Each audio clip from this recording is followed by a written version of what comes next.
Gracias. Adelante, doctor. Ok, buenas noches a todos. Pues es un gusto y un placer estar acá con ustedes. Vamos a platicar un poquito de lo que es esta, esta enfermedad, pero quiero que iniciemos por el principio. El principio del cáncer tiene que ver con una función que tiene nuestro cuerpo. Nuestro cuerpo, nosotros estamos formados por millones de células y todo inicia con la unión de dos pequeñas células que son el espermatozoide y el óvulo. Al fusionarse esas dos células, se generan una cascada de diferenciación, el cual a partir de esas dos células se generan todo nuestro cuerpo, todo músculo, pelo, cabello, piel, todo se genera a partir de esas dos células. Entonces, es muy importante saber de que mientras haya en nuestro cuerpo células, el riesgo de tener cáncer es importante. Nuestras células tienen ciertas características que es la división celular y ahí es donde es el tema medular del cáncer. Vamos a ver tantito un video que quiero que lo veamos, que es lo que es la división celular. Esta división celular, nuestro cuerpo se divide a partir de una célula. Esta célula se divide para generar dos células idénticas y es ahí donde es el principio del cáncer. Como estamos viendo acá en este video, la división celular Perdón, no sé inicia. si tenga manera de extender la imagen en la parte inferior derecha, por ahí hay como flechitas hacia las esquinas. Si le da clic ahí, le va a permitir. Ajá. Ya nada más le da el botón de hacia.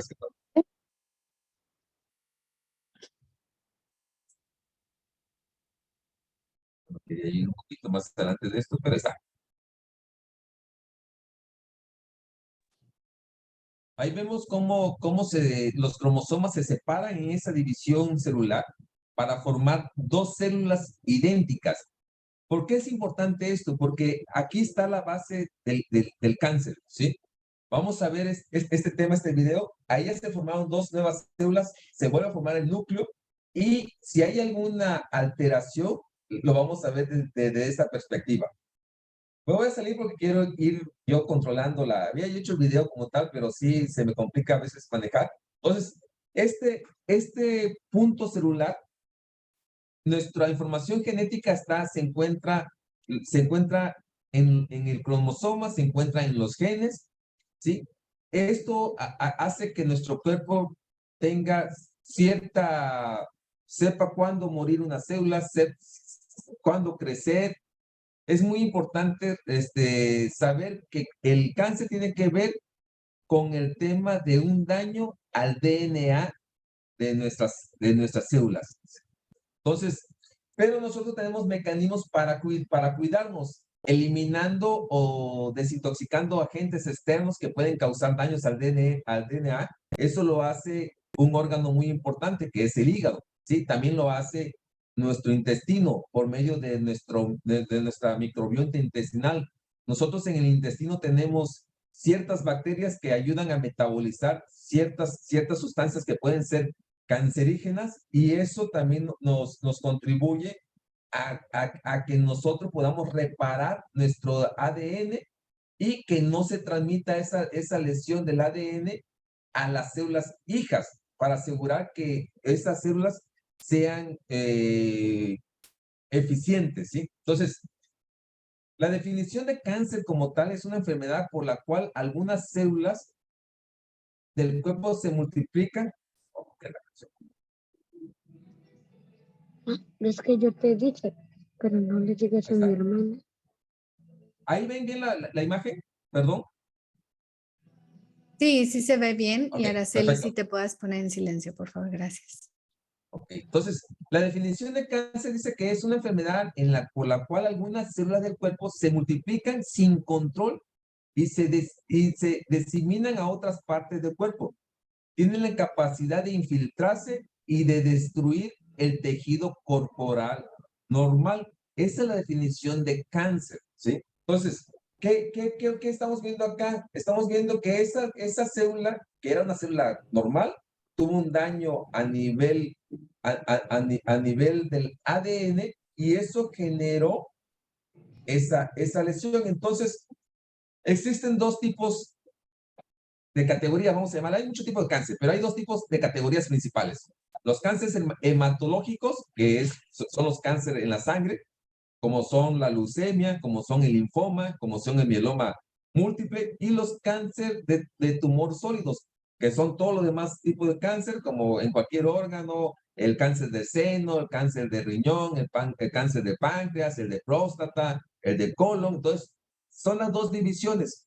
En un punto, como comentó Dali, yo tuve un tema ahí con un linfoma, que es un cáncer de sangre, y estuvimos ahí en tratamiento por un año con ese tumor. Entonces, ¿qué pasa con el cáncer? El cáncer es ocasionado por daños en el ADN, dentro de nuestros cromosomas. El ADN dice que hay, en cada célula tenemos, en cada cromosoma tenemos N cantidad de genes. Se han hecho estudios y se han comprobado que hay más de 30,000 genes y cada gen tiene una característica específica, cumple una función específica. Esos genes le indican a la célula qué función debe realizar, cómo debe de crecer, qué función debe de realizar. Entonces, conforme la célula vaya creciendo, se vaya especializando, todos acuérdense que todas las células de nuestro cuerpo van a preceder del espermatozoide y del óvulo, pero ya al hacer específicas, al hacer la diferenciación, una célula del hígado es completamente distinta a una célula, a un osteocito, que es una célula del hueso, a una nefrona, que es una célula del riñón. Ya cada célula ya cumple su función, es mediado por este tema del ADN, ¿sí?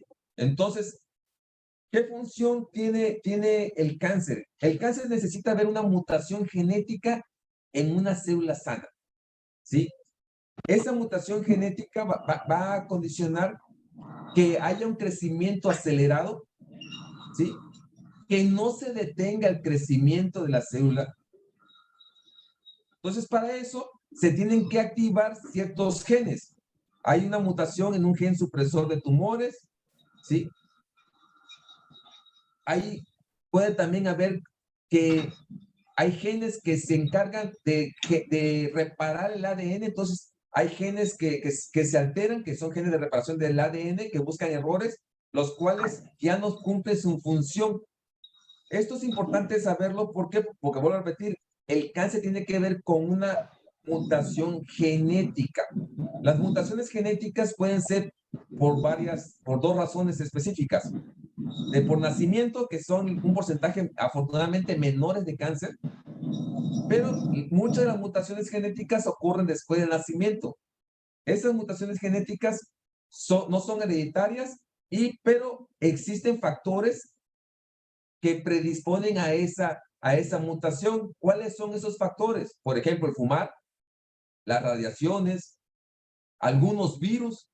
Por eso el tema con el tema del virus del papiloma humano en las mujeres para el cáncer cérvico-uterino, ¿sí? El virus de hepatitis para el cáncer de hígado, el virus de Epstein-Barr para el cáncer de algunos linfomas. También hay sustancias químicas que pueden producir cáncer, que son cancerígenos. También hay temas como, por ejemplo, la obesidad, las hormonas, la inflamación crónica y la falta de ejercicio. Eso es importante que nosotros sepamos, porque esas alteraciones van a generar mutaciones. Entonces, ¿en dónde se genera la mutación? Se genera en el gen.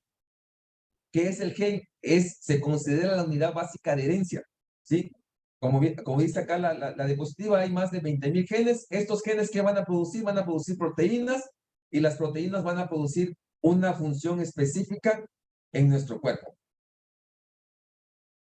Las afectaciones que tienen que ver con los cambios del ADN tienen que ver con varios tipos de afectaciones. Una tiene que ver con se inserta, nosotros somos bases de nucleótidos, ¿sí? Adenina, guanina, citosina, pero tienen que estar muy correctamente armonizadas. Si hay alguna alteración, que es lo que pasa con el tema del cáncer, esa alteración cambia su morfología, la proteína, y deja de cumplir la función a la cual estaba destinada. Entonces es importante nosotros saber que en el cáncer hay genes que se vinculan al cáncer.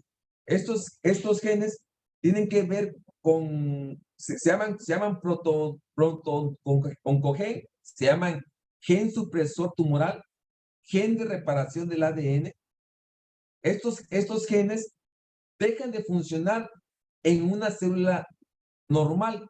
Nosotros todos tenemos ese tipo de genes, pero llega el momento que por los factores que ya vimos ahorita, que lo vamos a ver ahorita más profundamente, esos genes se activan.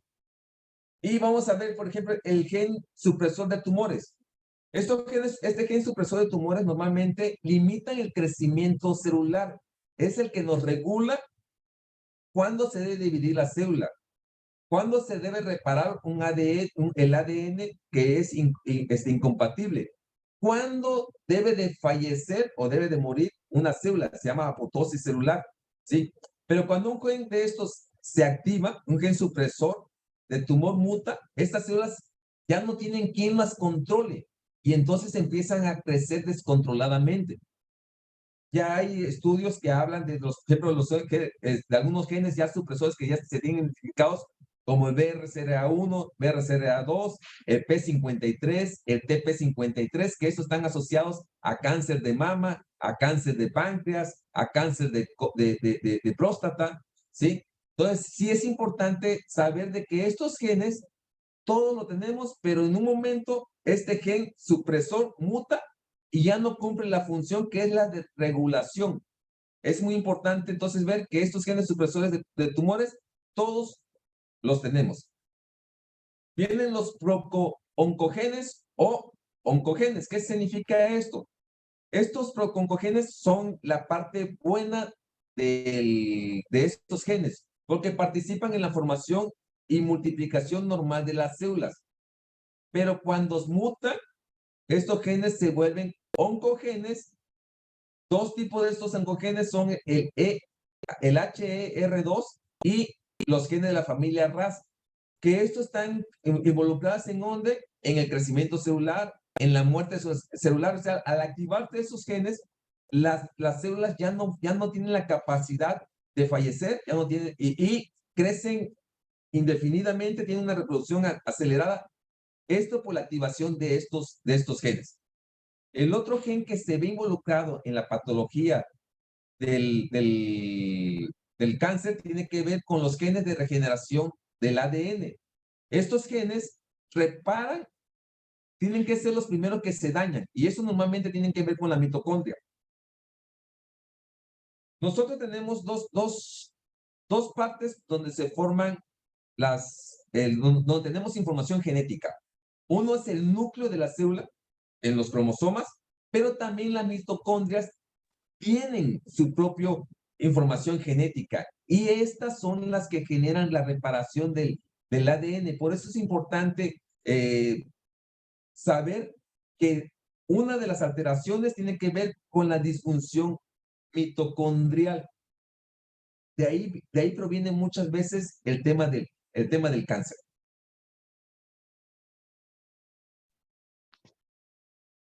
Entonces, ¿cuáles son las características cuando ya se activan estos tres genes?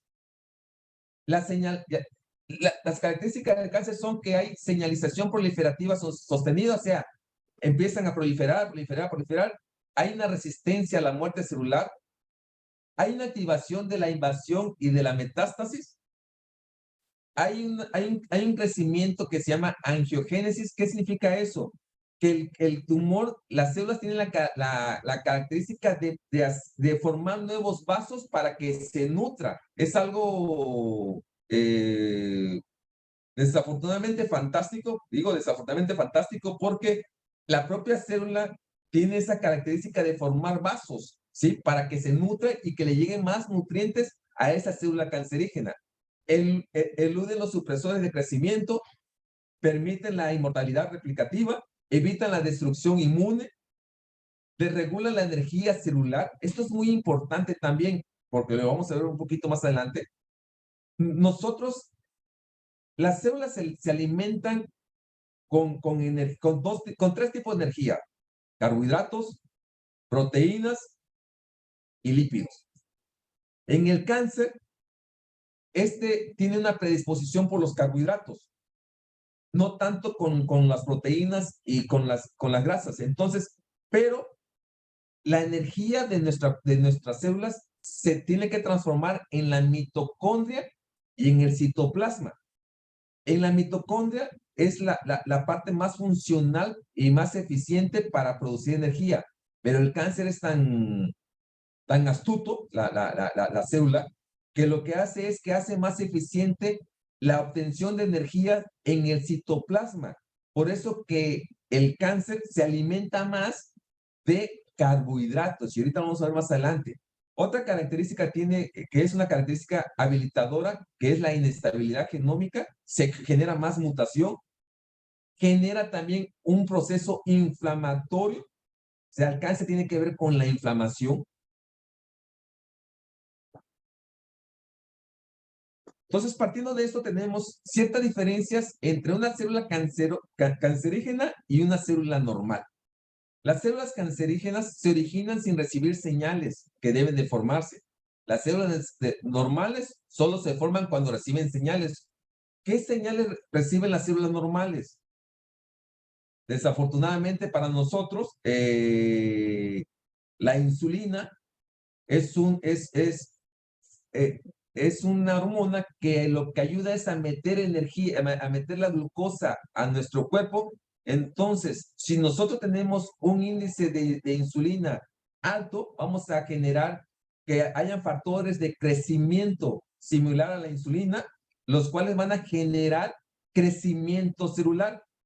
Las células cancerígenas requieren de insulina, no pueden requerir de insulina, porque ellas solitas generan el crecimiento de sus células.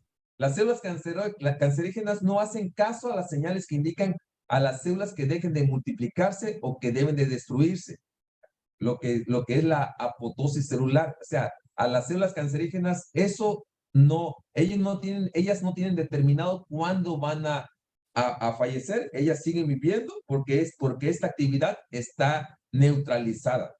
Las células cancerígenas también invaden áreas cercanas y se diseminan a otras áreas del cuerpo, las cuales dejan de multiplicarse cuando se encuentran con otras células. O sea, una célula del hígado, si de casualidad se fuese a una célula del páncreas, en cuanto llega a otro tejido, ahí deja porque no es su tejido donde debe de vivir. Las células cancerígenas no. Las células cancerígenas, a donde llegue, tienen la capacidad de seguirse replicando. Entonces, las células cancerígenas también hacen que los vasos sanguíneos crezcan en dirección a los tumores, que es lo que platicamos hace rato con el tema de la angiogénesis. Eso hace que le lleven oxígenos y nutrientes a los tumores, quitándole producto de desecho, de nutrientes al órgano vital al cual se haya llegado esa célula tumoral. ¿Qué otras diferencias hay? Las células cancerígenas se esconden del sistema inmunitario. Nuestro sistema inmunitario se encarga de dañar, de matar a aquellas células que estén dañadas. Pero las células cancerígenas hacen ciertos marcadores que engañan al sistema inmunológico para que no las destruya. Las células cancerígenas, eso contribuye a que sigan vivas, a que puedan seguirse multiplicando, ¿sí? Incluso hay hay tumores que engañan tanto al sistema inmunitario que ayudan a que los protejan en vez de atacarlos. Entonces, las células cancerígenas incorporan numerosos cambios en los cromosomas. Esto hace que mientras más daño al cromosoma, más indiferenciado sea esa célula y más maligno el tumor. Las células cancerígenas dependen de nutrientes, como dice en la parte final, habla que las células cancerígenas crean energía a partir de nutrientes en el citoplasma, no en la mitocondria. Por eso que hacen más funcional el hecho de requerir de más carbohidratos para su crecimiento de estas células. ¿Cómo es que entonces crece un cáncer? Los tejidos, antes de ser cáncer, pasan por tres pasos, por dos pasos primero. Uno es la hiperplasia, que es un aumento rápido de lo normal del número de células. Si han escuchado, han visto ustedes, en ejemplo, cuando van al seguro o van a la Secretaría de Salud, hablan clínica de displasia, ¿sí? Para el tema de cáncer cérvico-uterino. ¿Qué significa la clínica de displasia? No es un cáncer, pero ya hay una hiperplasia, ya hay un crecimiento acelerado de las células. Todavía no están con un daño cromosómico íntegro, pero sí ya hay un crecimiento, ya hay un daño a nivel de esos genes que inhiben el crecimiento o que inhiben la muerte. Por eso se llama hiperplasia, el primer punto. De ahí pasa a una displasia. Esa displasia y la afectación ya va más avanzada. Ahí ya hay un daño ya a nivel del cromosoma, ya hay un daño a nivel de los genes, y ahí ya se ven involucrados los otros genes que son de reparación. O sea, ya la célula no tiene la capacidad de repararse. Y lo consiguiente a esa displasia, pues es un carcinoma in situ, o sea, un carcinoma en el primario, un carcinoma que se puede formar en cualquier célula de nuestro organismo.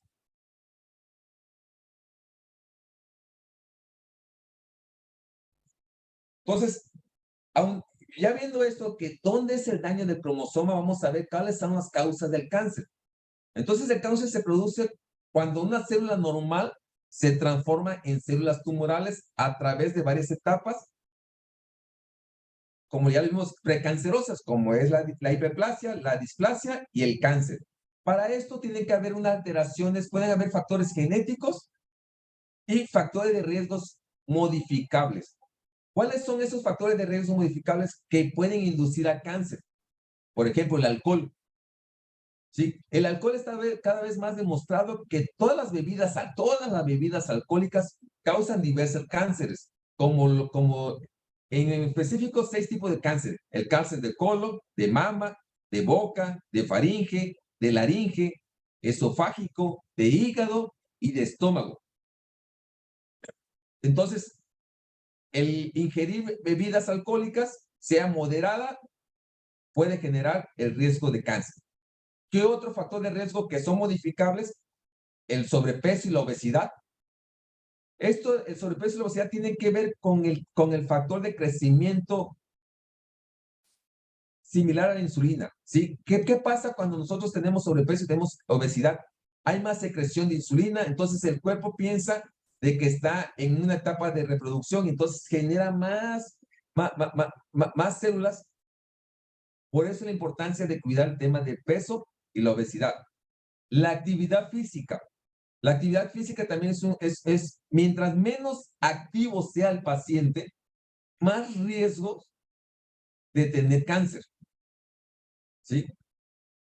Mientras menos activo. Por eso la importancia de la actividad física para prevenir cáncer, como es el cáncer del colon, el cáncer de mama, el cáncer de endometrio. Vemos el tema de la alimentación y la nutrición. Esto es muy importante porque las dietas ricas en carnes rojas, carnes procesadas, alimentos con sal, alimentos con poca fruta. Más que nada, la fruta, ahorita vamos a ver el tema de la fructosa, el tema del almidón, que esos son procancerígenos. Las verduras, que esas nos ayudan a eliminar cáncer, ¿sí? repercuten en el riesgo de cáncer, en particular en el cáncer colorectal, el de nasofaringe y en el cáncer de estómago. Por ejemplo, uno de los alimentos que es un tema tóxico, que desafortunadamente lo podemos agarrar, que es una micotoxina, que es la aflatoxina. Este es un moho de un hongo que contamina los cultivos y que al comerlo nosotros nos puede, como dice ahí, se metaboliza en el hígado por miembros del citocromo P455, que es la parte del hígado que se encarga de metabolizar todas aquellas sustancias cancerígenas. Este P-citocromo P45, al estar en contacto con la aflatoxina, genera un intermedio que es reactivo, que es el 8,9 éxodo epóxido, el cual forma productos de aflatoxina N7 en la guanina. ¿Y esto qué genera? Va a generar que tengamos cáncer hepatocelular por la alta exposición a la aflatoxina en el hígado. ¿Qué otros puntos con el tema de la alimentación? El tema de los alimentos con sal. Los alimentos con sal van a generar la formación de compuestos nitrosos. Aparte que el alto consumo de sal puede estimular la colonización de la Helicobacter pylori, la cual es la única bacteria que se tiene ahorita documentada que puede condicionar cáncer de estómago. ¿Sí? Normalmente sabemos que los virus son los que pueden condicionar cáncer. Se pensaba que las bacterias no tenían esa capacidad, pero esta bacteria, la Helicobacter pylori, es la única bacteria que se sabe que puede ocasionar cáncer de estómago.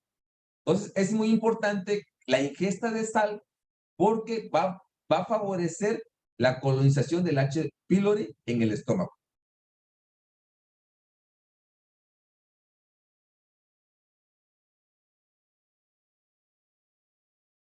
¿Qué otros factores de riesgo pueden ser modificables? Por ejemplo, los carcinógenos físicos, como la luz ultravioleta y los rayos ionizantes. La luz ultravioleta pues, es la exposición al sol. Entonces, también tenemos que nosotros tener bastante control con la exposición a la luz solar.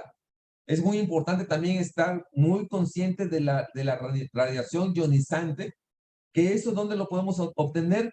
Pues, yo como médico a veces el tema de mandar a hacer por cualquier cosa, radiografías, tomografías, resonancia magnéticas, todas esas exposiciones que sí sirven como diagnóstico, pero estamos radiando a las personas y eso puede ser un riesgo de tener cáncer. Entonces es muy importante la no exposición a la luz solar y no estarnos, si ya que hoy de ejemplo, con ustedes, las mujercitas, la mastografía. Por eso la mastografía se pide que se haga cada 2 años. No se pide que se haga cada 6 meses, porque es radiar esa zona y contribuir al cáncer de esa zona, que es el seno. Entonces, por eso la importancia de no estarnos recibiendo tanta radiación para eliminar este factor de riesgo.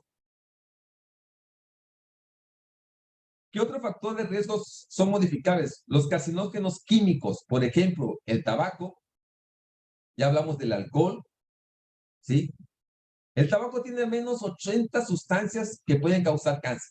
80 sustancias, ¿sí?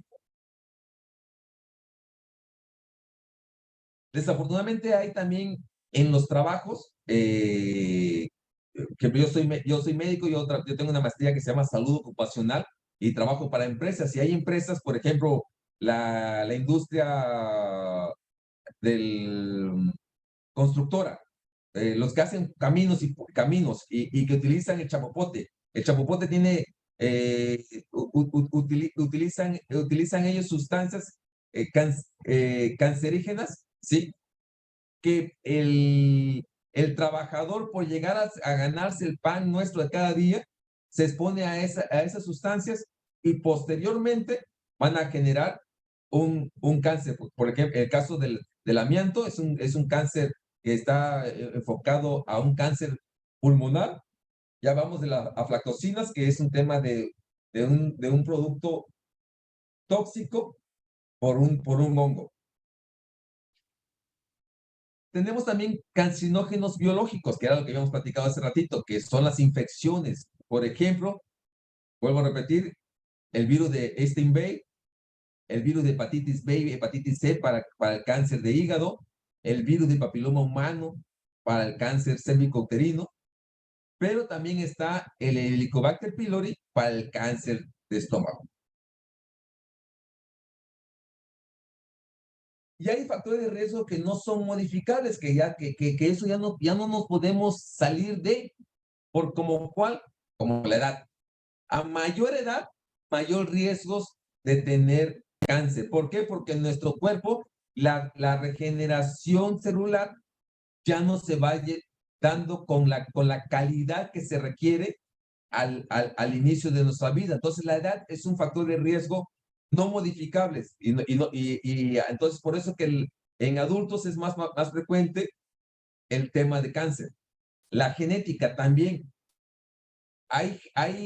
Como ya vimos anteriormente, hay genes que son heredados y pueden contribuir a la presencia de ciertos cánceres.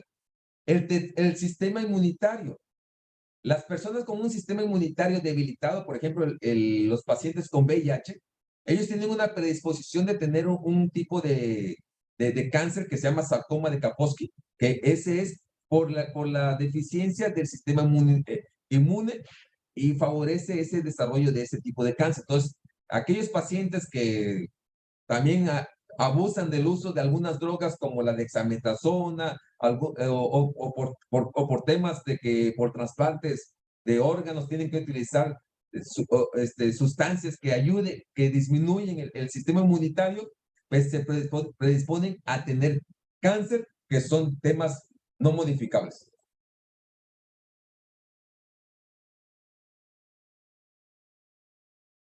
Viene lo más bonito de todo esto, que es la prevención. ¿Cómo podemos prevenir el cáncer? Dejando de fumar, dejando de estar cerca de fumadores. Afortunadamente ahorita, y gracias a Dios, ya se creó una ley que en los bares, que en los restaurantes, ya no se permita fumar. Y eso es algo maravilloso porque el fumador pasivo era algo de un riesgo tan potencial que teníamos muchos por estar expuestos al humo del tabaco de otras personas que no se quieren, así de sencillo, ¿sí? Evitar la exposición excesiva al sol, seguir una dieta saludable, rica en frutas, rica en verduras, pero que estén bajas de almidón y que estén bajas de fructosa. Es muy importante elegir cereales, y ahorita vamos a ver qué más. Muy importante el hacer ejercicio, ¿sí? El hacer ejercicio está relacionado con un bajo riesgo de cáncer. Y hacer ejercicio es caminar por lo menos 30 minutos, ¿sí? 30 minutos de caminar. Con eso es más que suficiente para ayudar a nuestro cuerpo a que produzcas una regeneración de genes que nos benefician para contrarrestar cualquier situación mutagénica en los genes. Mantener un peso saludable, beber alcohol con moderación, yo diría no beber. Muy importante programarnos exámenes para detectar cáncer, porque si el cáncer lo detectamos en la etapa temprana, en la hiperplasia, en la displasia, podemos atender al paciente, ¿sí?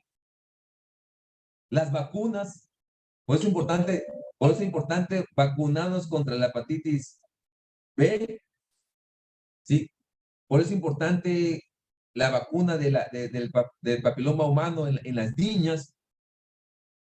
Es muy importante eso, el tema de las vacunas para prevenir ciertos tumores.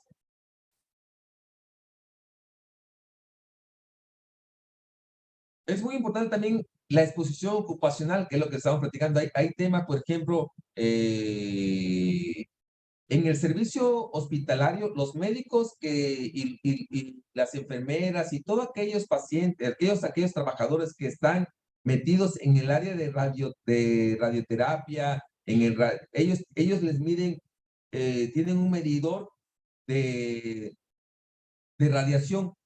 Entonces, ellos cuando ya tienen la dosis que requieren, los tienen que mandar a descansar para que su cuerpo elimine esa sustancia tóxica y no genere cáncer posteriormente. Lo que platicábamos ese rato con el tema de la fructosa.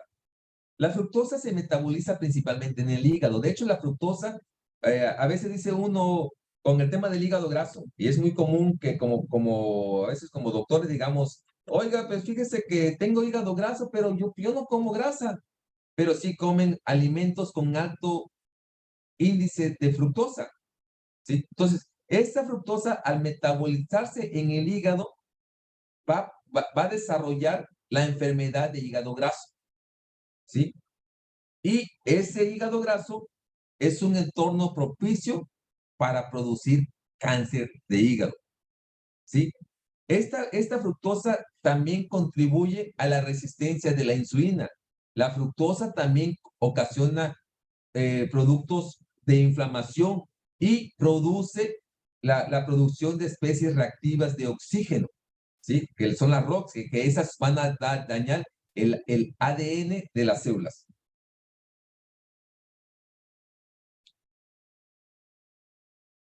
Los retinoides. ¿Qué son los retinoides? Son moléculas bioactivas que en muchos de nuestros productos de Arix los contiene.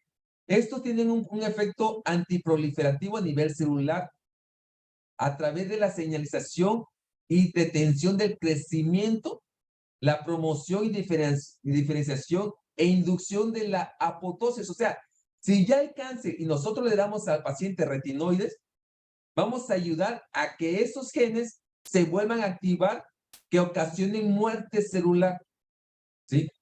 Por ejemplo, el ácido retinoico regula la baja de los marcadores de proliferación celular, como el TRT, transcripción inversa de la telomerasa humana, las ciclinas.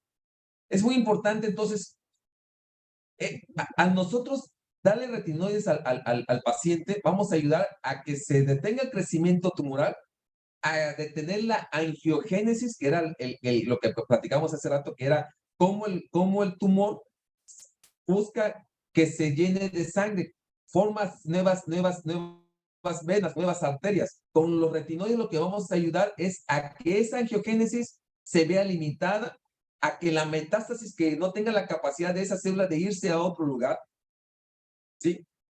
Es importante que también esos retinoides activan, ayudan a que las especies reactivas de oxígeno no sean tan tóxicas a nivel de la mitocondria, ¿sí?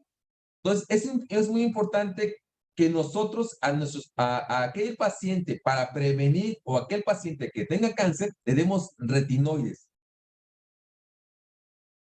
¿Qué otra sustancia podemos dar a un paciente con cáncer? La vitamina D. El riesgo de cáncer colorectal se ha estudiado principalmente en modelos in vitro experimentales, que la hormona, el principio activo, que es la hidroxivitamina, la D3, controla el control de crecimiento celular al reducir la proliferación celular y promueve una diferenciación, o sea, ayuda a que la célula sepa qué es esa célula, que se pueda diferenciar específicamente, y promueve igual la apoptosis celular, o sea, que le va a decir, ¿sabes qué? Oye, tu célula, tu eritrocito, tu célula hepática, tu tiempo de vida son 30 días, y en 30 días vas a fallecer. Y en 30 días, con esa apoptosis o muerte celular, en 30 días esa célula tiende a fallecer. Esa es la importancia de tener la vitamina D, porque ayuda a la regulación también de expresiones de microARN, que los microARN son genes de la mitocondria. Por eso la importancia de suplementar con vitamina D a los pacientes con cáncer. ¿Qué otro biológico, bioactivo? El alfa-tocoferol, que es el principio de la vitamina E, que tiene efectos antioxidantes. ¿Cómo ayuda eso? Ayuda a favorecer la función inmunológica, y esa función inmunológica va a producir unas células que se llaman macrófagos, que son los encargados de hacer la limpieza de la apoptosis celular. Y aparte de eso, la vitamina E también ayuda a las concentraciones de testosterona circulante, que ahorita vamos a ver también ciertos cánceres tienen que ver con el tema hormonal.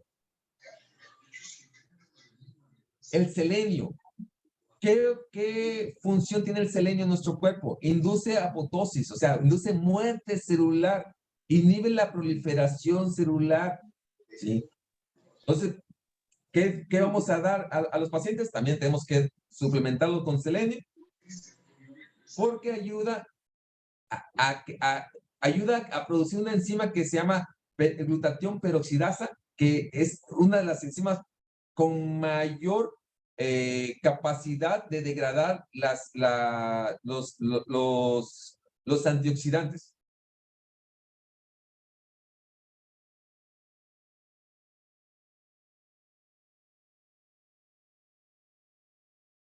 El beta-caroteno, los carotenoides también es muy importante. ¿Por qué? Porque funcionan como antioxidante, ¿sí? Mejoran la función inmunológica, activan enzimas como la peróxido dismutasa, inhiben la proliferación celular. ¿Y qué otra cosa hace? Inducen la apoptosis, o sea, la muerte celular. Es muy importante que nosotros podamos dar estos suplementos a los pacientes. En específico es este tema también del beta-caroteno o los carotenoides. En pacientes fumadores, sí hay que tener un poquito de no suplementar con demasía, porque sí hay un tema ahí de que el tabaco con el beta-caroteno sí puede predisponer a mayor expresión del cáncer, ¿sí? Entonces sí es importante que en pacientes fumadores este tema de los beta-carotenos tengamos un poquito de reservas en el paciente fumador. La microflora intestinal, nuestros probiotics, ahí cumplen una gran función. Nuestra flora bacteriana va a metabolizar todo lo que tenga que ver con la fibra no digerible. Esta microbiota intestinal va a comer esa fibra y va a producir ácidos grasos de cadena corta, como es el butiranato.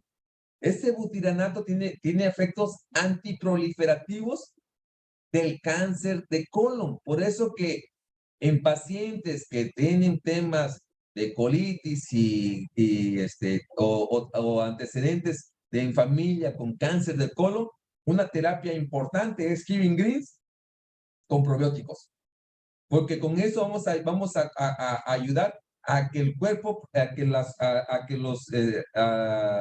nuestro microbioma genere los ácidos grasos de cadena corta como el butiranato.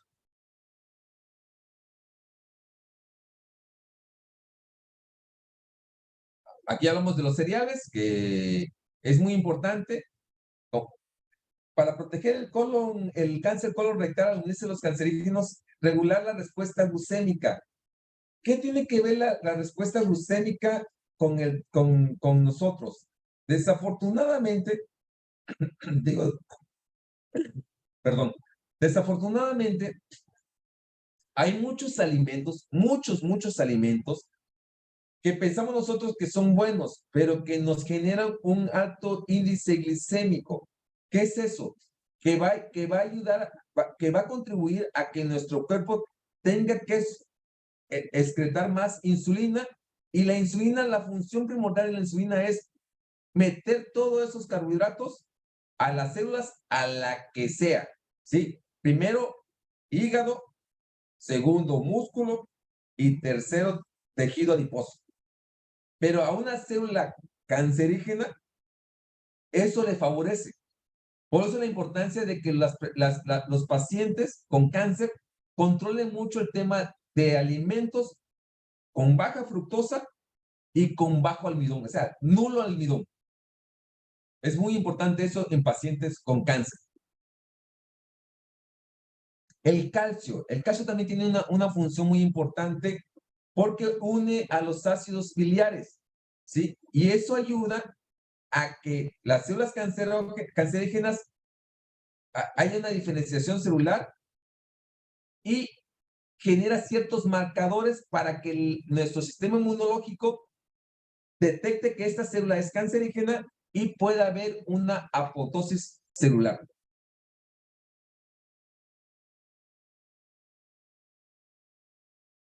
El té. El té tiene compuestos biológicamente activos como los polifenoles. Estos polifenoles, el té tiene ya hay muchas literatura sobre el cáncer de vejiga, ¿sí? Tiene un efecto antitumoral el tomar el té para prevenir el cáncer de vejiga. ¿Cómo? Inhibe el crecimiento del tumor. ¿Qué otro tiene, qué otro componente? El café, por el cafestol, por el caguelgol.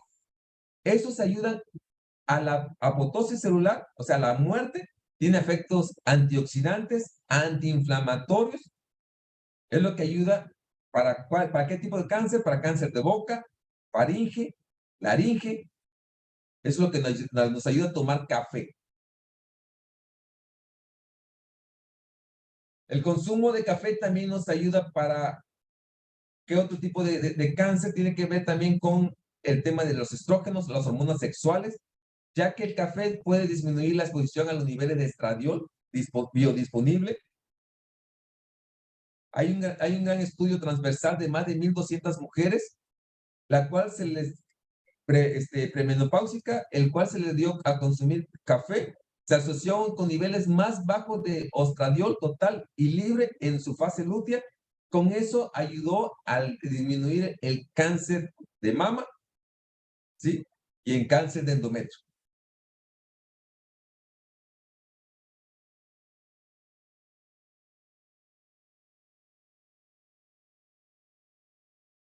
Ese es también el mismo tema del café. El café se asocia a una mejor sensibilidad de la insulina. Entonces, ayuda a ser más eficiente la insulina y que no se libere tanta insulina, ¿sí? Por eso que el café nos ayuda para el tema del control de peso, con el síndrome metabólico. Ayuda a que haya un menor daño hepático, ¿sí? Por lo que el consumo de café puede reducir el riesgo de desarrollar cáncer de hígado.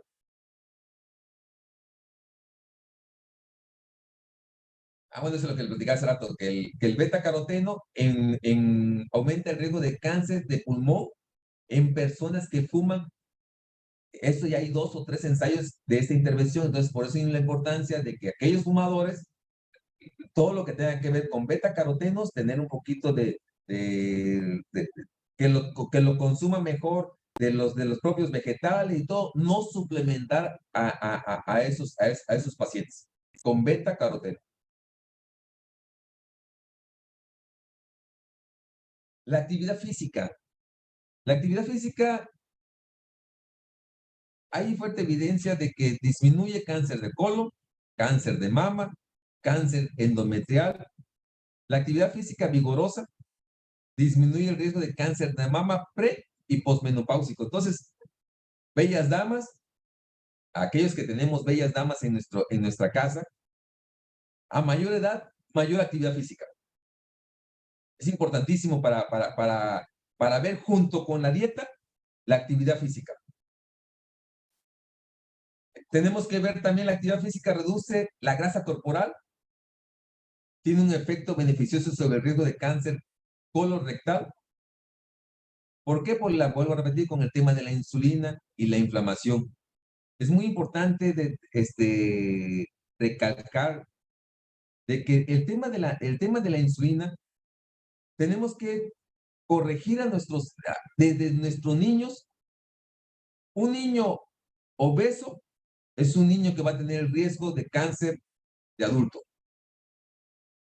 Un paciente, mientras más tiempo pase con la obesidad o con el sobrepeso, mayor riesgo de tener cáncer.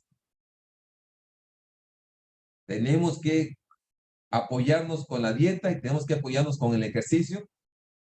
Sí, o lógica, tenemos que apoyarnos con el ejercicio para prevenir esta enfermedad.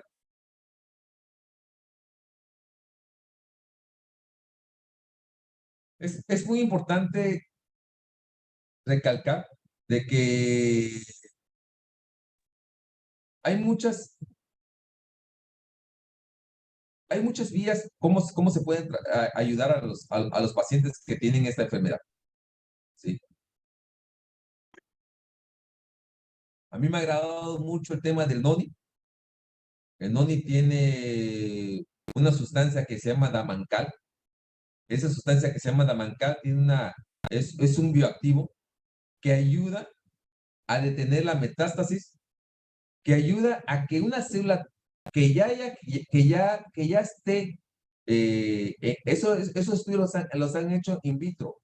¿Qué significa eso? Que en laboratorio, que es una célula que ya tiene cierta diferenciación, que ya está indiferenciada, que ya no tiene las mismas características, ya tiene cromosoma de más, ya tiene todo un rollo, pero que se sigue dividiendo. Le ponen esa sustancia que se llama damancal, y esa célula puede generar una célula sana. Al momento de dividir el damancal, al momento de hacer la división, una célula se lleva toda la parte buena, la otra célula se lleva la parte mala. Esta célula se activa con ciertas proteínas y el sistema inmunológico llega y destruye esa célula. Entonces, se puede llegar a generar una célula sana a partir de una célula tumoral, cuando antes se pensaba que no era posible eso. Cuando ya había una reproducción de una mutación como tal, pero ahorita con estos estudios de damancal es muy importante detectar todo esto. Entonces, en la génesis de la enfermedad, nosotros tenemos que ver cómo suplementar a nuestros pacientes, qué suplementarlos, ¿sí? Quería yo, ya llevamos casi una hora, quería yo terminar con un proceso que se llama metilación del ADN. ¿Qué es eso? Es cómo protegemos nuestro ADN con ciertos bioactivos. Y uno de esos bioactivos, me van a decir ustedes ahorita, son los folatos, ¿sí? El complejo B. Por eso que desde que nosotros planeamos tener un bebé, como papás tenemos la obligación de suplementarnos adecuadamente para que nuestros genes que vamos a la fecundación del óvulo del espermatozoide, esos óvulos, esos genes que se van a unir, generen una hipometilación o una hipermetilación, y que se generen genes supresores para que no se expresen genes que van a generar cáncer en un futuro. Entonces, esos compuestos que son para metilar el ADN son los folatos, son los polifenoles. Por eso la importancia, uno de los polifenoles que a mí me agrada mucho manejarlos es el sulforafano que trae el brócoli. ¿Sí? ¿Y dónde lo encontramos eso? En el Living Greens. Lo encontramos también en el MOA.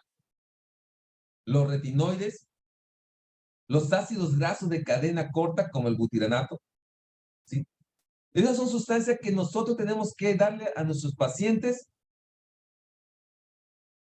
Y ya vimos todo, ya como nombre como tal, el café, el té, la vitamina D, que son apartes, pero estos como tal van a influir en la metilación del ADN.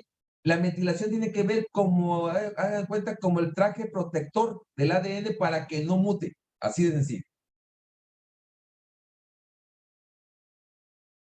Eso es lo que tenía que explicarle el día de hoy. La verdad que es mucha información, pero quería yo ser muy específico en este tema.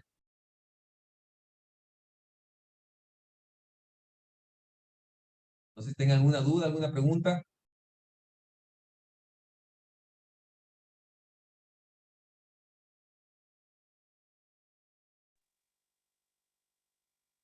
No veo aquí ninguna, creo que ya lo que mencionaste ahorita, doctor, ya resolviste el tema de MOA. Ah, sí, dice, ¿cómo combinamos el MOA? Eh, yo, yo fíjate que el MOA como tal a mí me agrada mucho. Bueno, ahorita tenemos, en la compañía entró ahorita, aquí en México, porque ya Estados Unidos ya lo tenían ustedes, pero aquí en México acaba de entrar ahorita el Restorex, ¿sí? Entonces, para mí, fundamental ahorita, para todos, es tomar dosis de Restorex, por lo menos cada 6 meses, ¿sí? Porque con ese Restorex vamos a ayudar a que el hígado tenga una función del citocromo P450, que es el que nos ayuda a detener, es nuestra primera barrera ya interna, ¿sí? Después de ahí vamos con el tema del MOA, que a mí me agrada mucho el MOA porque tiene muchos fitonutrientes que van a ayudar a detener el daño a nivel del DNA, ¿sí? Pero antes del MOA, a mí me agradaría primero el tema de los Optimals, el tema del Giving Greens por el tema del sulforafano, ¿sí? Y el tema del MOA sí con el tema del poder antioxidante que tiene todo esto.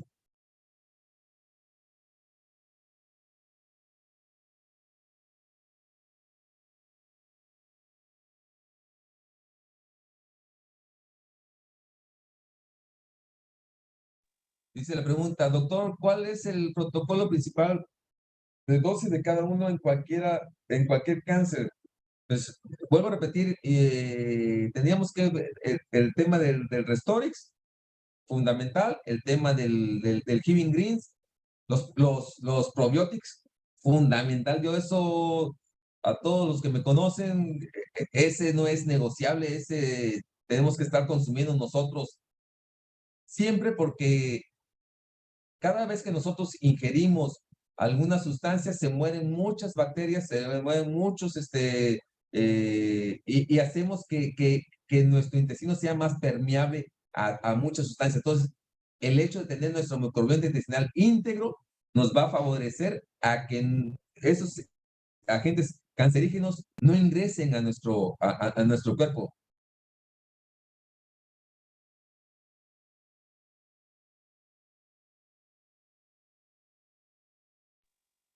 Doctor, ya no veo más.